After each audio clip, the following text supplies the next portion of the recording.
Call the Honourable Pete Hodson. Chairman, I've got a couple of questions for the Minister, and I will give them to him at the outset, and then I hope spend a little time trying to convince him that it's not a bad idea to answer them. First two questions are why change the name, and when was the name changed? So we are saying to the Minister, we think you have changed the name for this reason, we think you have changed the name for that reason, and we think you should have left the name alone for the other reason. And we've been at that for a while and we've had no response. Second question is, when did he change the name? You see, the last time the government took the axe, the National Party took the axe to the accident compensation system, was in the 90s when the Honourable William Birch had a go.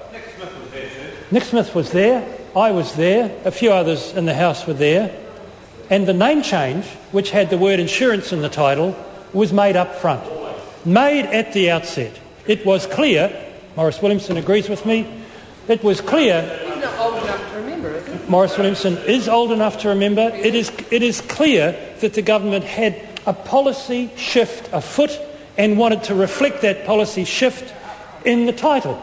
So they did, up front. And of course that gave us months to say, you shouldn't have done that, this is not an insurance scheme, it's a social contract. And that debate continues to today. But not this time. This time the government takes the axe to the accident compensation system in all its totality. They change the name from injury prevention as the first couple of words to accident compensation. And so I would like to know when the Minister decided to do that, and I would gently challenge the Minister with this proposition, that the Minister knew all along that he was going to change the name, that he decided all along he was going to change the name. He has, after all, had to be across this portfolio very tightly because the Minister was the person who said ACC was broken.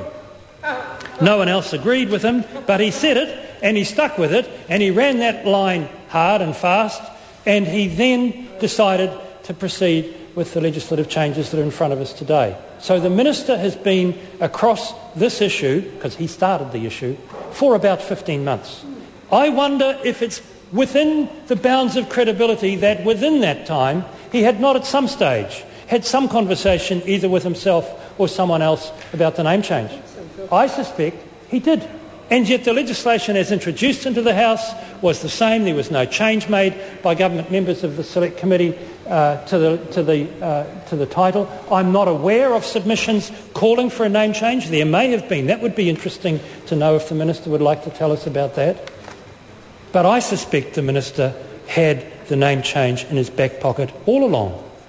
And I think the Minister decided that he would do a little quickie and make the name change on the floor of the House towards the end of the process of legislative change. So that's my challenge. It's not, I wouldn't call it as strong as an accusation. I would like the Minister to get up and give us his side of the story.